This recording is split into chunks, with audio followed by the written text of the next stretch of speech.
ನಿಮ್ಮ ಹಳೆಯ ಚಿನ್ನದ ಒಡವೆನ ಅಧಿಕ ಬೆಲೆಗೆ ಮಾರಬೇಕೆ? ಆಟಿಕಾಗೆ ಕಾಲ್ ಮಾಡಿ 8880 ಅಟ್ಟಿಕಾ ಗೋಲ್ಡ್ ಕಂಪನಿ. ದಿಲೀಪ್ ಅವರು, ಈಗ ಪೆಟ್ರೋಲ್ ಮತ್ತು ಡೀಸೆಲ್ ಬೆಲೆ ಕಮ್ಮಿ ಇದ್ದಂಥ ಸಂದರ್ಭದಲ್ಲಿ ಕೇಂದ್ರ ಸರ್ಕಾರ ದುಡ್ಡು ಮಾಡ್ಕೊಳ್ತು. ಬಟ್ ಈಗ ರಾಜ್ಯ ಸರ್ಕಾರದ ಮೇಲೆ ಬೊಟ್ಟು ಮಾಡ್ತಾ ಇದ್ದಾರೆ, ಹೊರೆ ಹಾಕ್ತಾ ಇದ್ದಾರೆ ಅಂತೇಳಿ ದಿನೇಶ್ ಗುಂಡೂರಾವ್ ಅವ್ರು ಮಾಡಿರುವಂಥ ಒಂದು ಸ್ಟೇಟ್ಮೆಂಟ್. ಅದು ಏನಂತೀರಿ ಸರ್? ಅದು ನೋಡಿ, ಅದು ಅಪ್ರಸ್ತುತ. ನಾನು ನಿಮಗೆ ಅವಾಗಲೇ ಕ್ಲಿಯರ್ ಆಗಿ ಹೇಳಿದೆ. ನಾನು ಮನಮೋಹನ್ ಸಿಂಗ್ ಅವರನ್ನೇ ಡಿರೆಗ್ಯುಲೇಟ್ ಮಾಡಿದ್ಮೇಲೆ, ಈ ಉದಾಹರಣೆಗೆ 50 ರೂಪಾಯಿ ಮೂಲ ಬೆಲೆ ಇತ್ತು ಅಂತಂದ್ರೆ ಕೇಂದ್ರ ಸರ್ಕಾರ ಎಷ್ಟು ಟ್ಯಾಕ್ಸ್ ಹಾಕುತ್ತೋ ಅಷ್ಟನ್ನು ಮಾತ್ರ ಹಾಕ್ಲಿಕ್ಕೆ ಸಾಧ್ಯ. ಈಗ ಮೊದಲು 23 ರೂಪಾಯಿ ಟ್ಯಾಕ್ಸ್ ಆಗ್ತಾ ಇತ್ತು ಇಡೀ ದೇಶದಲ್ಲಿ, ಅದು ಕಾನ್ಸ್ಟೆಂಟ್, ಅದನ್ನ ಜಾಸ್ತಿ ಮಾಡ್ಲಿಕ್ಕೆ ಆಗಲ್ಲ. ಆಯಾ ಕಂಪನಿಗಳು ಮೇಲೆ ಡಿಪೆಂಡ್ ಆಗಿರುತ್ತೆ ಎಷ್ಟೆಷ್ಟು ಮೂಲ ಬೆಲೆಗಳನ್ನ ಡಿಕ್ಲೇರ್ ಮಾಡ್ತಾರೆ ಅಂತ. ಮೂಲ ಬೆಲೆಗಳು 2010 ನಂತರ ಪ್ರತಿನಿತ್ಯ ಬದಲಾವಣೆ ಆಗ್ತಾ ಇದೆ.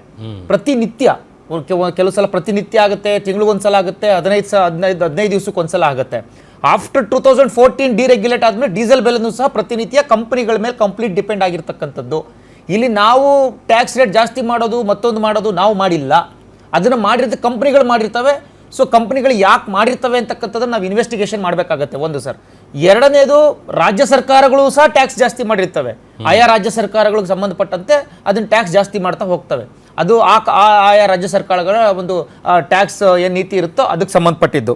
ಸರ್, ಇವತ್ತು ನಾವು ಇದ್ರ ಬಗ್ಗೆ ನಾನು ಅವಾಗಲೇ ಡೇಟಾ ನೋಡಿದೆ, ಸ್ವಲ್ಪ ನಮಗೂ ನಿಮಗೂ ಸ್ವಲ್ಪ ಕನ್ಫ್ಯೂಷನ್ ಇದೆ. ಯಾಕೆಂತಂದ್ರೆ ನೀವು 23 ರೂಪಾಯಿ ತೋರಿಸ್ತಾ ಇದ್ದೀರಾ ಸೆಂಟ್ರಲ್ ಸೆಸ್ 23 ರೂಪಾಯಿನಲ್ಲಿಲ್ಲ. ನಾನು ಗಮನಿಸಿದಾಗ ಅದು 10 ರೂಪಾಯಿ ಕಡಿಮೆ ಮಾಡಿದ್ದೀವಿ ನಾವು. ಕೇಂದ್ರ ಸರ್ಕಾರ ಲಾಸ್ಟ್ 15 ಡೇಸ್ ಬ್ಯಾಕ್ 10 ರೂಪಾಯಿ ಕಡಿಮೆ ಮಾಡಿದಾಗ ಅದು 13 ರೂಪಾಯಿ, ಐ ಥಿಂಕ್ 12 ರೂಪಾಯಿ ಸಮಥಿಂಗ್ ಬಂದಿರ್ಬೋದು. ಅಂಡ್ ಡೀಸೆಲ್ ಅಷ್ಟೇ, ಐ ಥಿಂಕ್ ಅದು 8 ರೂಪಾಯಿ ಬಂದಿರ್ಬೋದು. ಸರ್, ನೀವು ಅದನ್ನ ಸರಿ ಕರೆಕ್ಟ್ ಮಾಡ್ಕೋಬೇಕು ಅಂತ ಕೇಳ್ಕೊತೀನಿ. ಇನ್ನೊಂದು, ಈಗ ಡಾಲರ್ ಮೌಲ್ಯದಲ್ಲಿ ತಗೊಳ್ಳುವಂತ ಬೆಲೆ ಈಗ 2021ರಿಂದ 26ವರೆಗೂ ಒಂದು ಡಾಟಾ ಇದೆ. ಅದ್ರಲ್ಲಿ ನೋಡಿ, ಪ್ರತಿ ಬ್ಯಾರಲ್ ತೈಲಾಗೆ 2021ರಲ್ಲಿ $50 ಇತ್ತು. ಆಗ ಪ್ರತಿ ಲೀಟರ್ ಬೆಲೆ, ಪೆಟ್ರೋಲ್ ಬೆಲೆ ಎಷ್ಟಿತ್ತು ಅಂದ್ರೆ 90 ರೂಪಾಯಿಂದ 100 ರೂಪಾಯಿ ಆಸ್ಪಾಸಲ್ಲಿ. ಅದೇ ತರ 22 ತಗೊಂಡ್ರು ಅವಾಗ್ಲೂ 70 to 100 ಒಳಗೆ ಇತ್ತು. 23ಯಲ್ಲೂ $70 to $90 ಇತ್ತು. 24ಅಲ್ಲಿ 75 to 85 ಇತ್ತು. ಬಟ್ ಆಗ ಕಡಿಮೆ ಇದ್ದಾಗ ರೇಟ್ ಮಾತ್ರ ಅಷ್ಟೇ ಇತ್ತು. ಈಗ ಯುದ್ಧ ಆಗ್ತಾ ಇದೆ, ಜಾಸ್ತಿ ಆಗಿದೆ ಅಂತೇಳಿ ಈಗ 100ರ ಗಡಿ ಬಂದಿದೆ ಹತ್ರ ಅಲ್ವಾ? ಜಾಸ್ತಿ ಆದಾಗ ಜಾಸ್ತಿ ಮಾಡಿದವರು, ಕಡಿಮೆ ಇದ್ದಾಗ ಯಾಕೆ ಕಡಿಮೆ ಮಾಡಿರಲಿಲ್ಲ? ಸರ್ ನೋಡಿ, ನರೇಂದ್ರ ಮೋದಿ ಅವರು ಅಧಿಕಾರಕ್ಕೆ ಬಂದಾಗ 2014ರಲ್ಲಿ 1 ಲೀಟರ್ ಪೆಟ್ರೋಲ್ ಬೆಲೆ 77 ರೂಪಾಯಿ ಇದ್ದಿದ್ದು. ನಿಮ್ಗೆ ಒಂದು ಡೇಟಾ ಹೇಳ್ತೀನಿ. 2015ರಲ್ಲಿ 61 ರೂಪಾಯಿ ಆಯಿತು. 2016ರಲ್ಲಿ 64 ರೂಪಾಯಿ ಆಯಿತು. 2017ರಲ್ಲಿ 69 ರೂಪಾಯಿ ಆಯಿತು. 2018ರಲ್ಲಿ 76 ರೂಪಾಯಿ ಆಯಿತು. 2019ರಲ್ಲಿ 73 ರೂಪಾಯಿ ಆಯಿತು. 2020ರಲ್ಲಿ 80 ರೂಪಾಯಿ ಇದ್ದು, ಅದು ಕೊರೋನಾ ಸಂದರ್ಭದಲ್ಲಿ ಜಾಗತಿಕ ಸಮಸ್ಯೆ ಆಗಿತ್ತು. ಅಂಡ್ 2021ರಲ್ಲಿ 95 ರೂಪಾಯಿ ಆಯಿತು. 22ರಲ್ಲಿ ಮತ್ತೆ 98 ರೂಪಾಯಿ ಆಯಿತು. 23ರಲ್ಲಿ 97, 24ರಲ್ಲಿ 97, 25ರಲ್ಲಿ 100 ಸರಾಸರಿ. ಈಗ 26 ನಡೀತಾ ಇದೆ ಸರ್. ಈಗ ಏನೇನು ಬೆಲೆಗಳು ಕಮ್ಮಿ ಆಗಿದ್ವು, ನೀವು ಹೇಳಿದ 16, 17 ಅಂಡ್ 15 ಹೇಳಿದ್ರಿ, ಆ ಬೆಲೆಗಳನ್ನ ಆಯಾ ಕಂಪನಿಗಳು ಗ್ರಾಹಕರಿಗೆ ಕೊಡ್ತಕ್ಕಂಥ ಕೆಲಸವನ್ನ ಮಾಡಿರ್ತವೆ ಸರ್. ಅದನ್ನ ತೆಗೆದುಕೊಡೋಗ್ತಕ್ಕಂಥ ಕೆಲಸವನ್ನ ಮಾಡಿರೋದಿಲ್ಲ.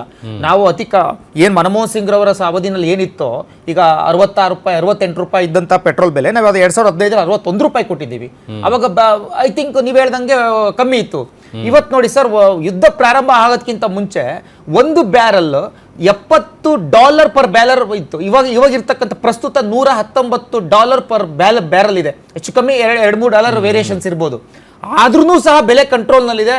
ಕಂಪನಿಗಳು ಲಾಸ್ ಆಗ್ತಾ ಇದ್ರು ಸಹ ಕೇಂದ್ರ ಸರ್ಕಾರ ಅವ್ರ ಹತ್ರ ರಿಕ್ವೆಸ್ಟ್ ಮಾಡ್ಕೊಂಡು, ಇದು ಅನಿಶ್ಚಿತತೆ ಇರೋದ್ರಿಂದ ದಯಮಾಡಿ ಸ್ವಲ್ಪ ದಿವಸ ಎಕ್ಸ್ಟೆಂಡ್ ಮಾಡಿ, ನಿಮಗೆ ಲಾಸ್ ಆದ್ರೂ ಪರವಾಗಿಲ್ಲ, ಮುಂದಿನ ದಿನಗಳಲ್ಲಿ ನಿಮಗೆ ಸಬ್ಸಿಡಿ ಕೊಡ್ತಕ್ಕಂಥ ಕೆಲಸವನ್ನ ಮಾಡೋಣ ಅಂತ ಹೇಳಿದ ಕಾರಣಕ್ಕೋಸ್ಕರ ಅವರು ಸುಮಾರು 2 ತಿಂಗಳ ಕಾಲ ಪೆಟ್ರೋಲ್ ಬೆಲೆಯನ್ನು ಕಡಿಮೆನೇ ಮಾಡಲಿಲ್ಲ, ಜಾಸ್ತಿನೇ ಮಾಡಲಿಲ್ಲ. ಈಗ ಅವರಿಗೆ ವಿಧಿ ಇಲ್ಲ. ಒಂದೊಂದು ಕಂಪನಿಗಳು 15,000 ಕೋಟಿ 20,000 ಕೋಟಿ ಈ ರೀತಿ ಲಾಸ್ ಮಾಡ್ಕೊಂಡಿದ್ದಾವೆ. ಅದನ್ನ ಮೂಲ ಬೆಲೆಯನ್ನು ಜಾಸ್ತಿ ಮಾಡಿದ್ದಾರೆ. ಸೊ ನಾನು ಕೇಳ್ಕೊಳ್ಳೋದಿಷ್ಟೇ, ನಾವು ಮೂಲ ಬೆಲೆಯಲ್ಲಿ ನಾವು ಹಾಕಿರ್ತಕ್ಕಂಥ ಟ್ಯಾಕ್ಸ್ 10 ರೂಪಾಯಿ ಕಡಿಮೆ ಮಾಡಿದೀವಲ್ಲ ಕೇಂದ್ರ ಸರ್ಕಾರ. ನೀವು ಮೂಲ ಬೆಲೆ ಮೇಲೆ 55 ರೂಪಾಯಿ ಇದ್ದಂತ ಮೂಲ ಬೆಲೆ ಮೇಲೆ ಅದ್ರ ಮೇಲೆ ನಾವು 23 ರೂಪಾಯಿ ಟ್ಯಾಕ್ಸ್ ಆಗ್ತಾ ಇದ್ದೋ ಕೇಂದ್ರ ಸರ್ಕಾರ. ರಾಜ್ಯ ಸರ್ಕಾರ ನೀವು 30 ರೂಪಾಯಿ ಟ್ಯಾಕ್ಸ್ ಆಗ್ತಾ ಇದ್ರಿ. 23ರಿಂದ ನಾವು 12 ರೂಪಾಯಿ ತೆಗೆದುಕೊಂಡ್ ಬಂದಿದ್ದೀವಿ. ನೀವು ದಯಮಾಡಿ ನೀವು 30 ರೂಪಾಯಿ ಹಾಕ್ತಾ ಇದ್ದೀರಿ, ನೀವೊಂದು 10 ರೂಪಾಯಿ ಕಡಿಮೆ ಮಾಡಿ. ಅಲ್ಟಿಮೇಟ್ಲಿ ರಾಜ್ಯ ಜನಕ್ಕೆ ಬಹಳ ಲಾಭ ಆಗುತ್ತಲ್ವಾ? ಇದು ಸಿಂಪಲ್ ಕ್ಯಾಲ್ಕುಲೇಷನ್. ನೀವು ಸುಮ್ಮನೆ ಕೇಂದ್ರದ ಮೇಲೆ ಗೂಬೆ ಕೂರಿಸೋದು, ಕೇಂದ್ರ ಸರ್ಕಾರ ಮಾಡ್ತಾ ಇದೆ ಅಂತಕ್ಕಂಥದ್ಕಿಂತ ಒಂದು ಸಿಂಪಲ್ ಕ್ಯಾಲ್ಕುಲೇಷನ್ ಮಾಡ್ಬೋದು. ಇವತ್ತು ನೋಡಿ ಸರ್, ಪೆಟ್ರೋಲ್ ಡೀಸೆಲ್ ಬೆಲೆ ಅಂತಕ್ಕಂಥದ್ದು ಎಲ್ಲದ್ರ ಮೇಲೂ ಡಿಪೆಂಡ್ ಆಗುತ್ತೆ. ಈಗ ಪೆಟ್ರೋಲ್ ಬೆಲೆ ರೇಟ್ ಜಾಸ್ತಿ ಆಯ್ತು ಅಂತಂದ್ರೆ ಆಟೋಮೆಟಿಕ್ ಆಗಿ ಬೇರೆ ಬೇರೆ ಅದ್ರ ಬೆಲೆಗಳ ಚೈನ್ ಲಿಂಕ್ ಅದೊಂದು ಜಾಸ್ತಿ ಆಗ್ತಾ ಹೋಗುತ್ತೆ. ಇಂಡಸ್ಟ್ರೀಸ್ ಬೆಲೆಗಳು ಜಾಸ್ತಿ ಆಗುತ್ತೆ, ಅದ್ರ ಮೇಲೆ ಪ್ರೊಡಕ್ಷನ್ ಕಾಸ್ಟ್ ಜಾಸ್ತಿ ಆಗುತ್ತೆ, ಮತ್ತೆ ವೇರಿಯಬಲ್ ಕಾಸ್ಟ್ ಜಾಸ್ತಿ ಆಗುತ್ತೆ. ಈ ರೀತಿ ಕಾಸ್ಟ್ ಜಾಸ್ತಿ ಆಗುತ್ತಾ ಹೋಗುತ್ತೆ. ಅದರಿಂದ ಕರ್ನಾಟಕ ರಾಜ್ಯ ಸರ್ಕಾರ ನಾವ್ ಏನ್ 10 ರೂಪಾಯಿ ಕಡಿಮೆ ಮಾಡಿದೀವೋ ಅದೇ ರೀತಿ ನೀವು ಸಹ ಒಂದು ಸಲ ನೀವು ಈ ಜನಗಳ ಮೇಲೆ ಕರುಣೆ ತೋರಿಸ್ರಿ. ಈ ಬೆಲೆ ಏರಿಕೆಯನ್ನು ನೀವು ಜಾಸ್ತಿ ಮಾಡೋದನ್ನ ಕಡಿಮೆ ಮಾಡಿ. ನೀವು ಬೆಲೆ ಏರಿಕೆ ಇರ್ತಕ್ಕಂಥ ಬೆಲೆ ಏರಿಕೆಯನ್ನ ನೀವು ದಯಮಾಡಿ ಕಡಿಮೆ ಮಾಡಿ. ನೀವು ಜನಗಳಿಗೆ ಒಂದು ಸಿಂಪ್ಲಿಫಿಕೇಶನ್ ಮಾಡಬೇಕು ಅಂತ ಕೇಳ್ಕೊತಾ ಇದ್ದೀನಿ ಸರ್. ಇನ್ನೊಂದು, ಅವಾಗಲೇ ನಮ್ಮ ಕಾಂಗ್ರೆಸ್ ವಕ್ತಾರರು ಹೇಳ್ತಾ ಇದ್ರು, ಇಂದಿರಾ ಗಾಂಧಿ ಅವ್ರ ಕಾಲದಲ್ಲಿ ಹಂಗಿತ್ತು, ಅಂಡ್ ಇನ್ನೊಂದು PV ನರಸಿಂಹರಾವ್ ಅವ್ರ ಕಾಲದಲ್ಲೂ ನಾವು ನೋಡಿದೀವಿ ಏನಾಗಿತ್ತು ಅಂತ.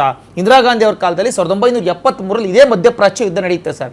ಅವತ್ತು ಕೇವಲ 15 ದಿವಸಕ್ಕೆ ಈ ದೇಶದ ಸ್ಟಾಕ್ ಖಾಲಿ ಆಗೋಗುತ್ತೆ ಪೆಟ್ರೋಲ್ದು. ಸೊ ಆಗ ಪೆಟ್ರೋಲ್ನ ಬೆಲೆ 4 ಪಟ್ಟು ಜಾಸ್ತಿ ಆಗುತ್ತೆ. ಇವತ್ತು 100 ರೂಪಾಯಿ ಇತ್ತು ಅಂತಂದ್ರೆ ಪೆಟ್ರೋಲ್ ಬೆಲೆ 400 ರೂಪಾಯಿ, ಅವತ್ತು 5 ರೂಪಾಯಿ 10 ರೂಪಾಯಿ ಇರ್ಬೋದು, 4 ಪಟ್ಟು ಜಾಸ್ತಿ ಆಗಿರುತ್ತೆ. ಸೊ ಅಂತ ಪರಿಸ್ಥಿತಿ ಅವತ್ತು ಬಂದು ಸ್ವತಃ ಇಂದಿರಾ ಗಾಂಧಿ ಅವರು ಪೆಟ್ರೋಲ್ ಖರೀದಿಯನ್ನು ಕಡಿಮೆ ಮಾಡಬೇಕು ಅಂತ ಕೇಳ್ಕೊಂತಾರೆ. PV ನರಸಿಂಹರಾವ್ ಅವರ ಕಾಲದಲ್ಲಿ 1900 ಆಮೇಲೆ ಮಾತಾಡ್ಲಿ ಅವರು ಅವಾಗಿಂದ ಉತ್ತರ ಕೊಡ್ಲಿ.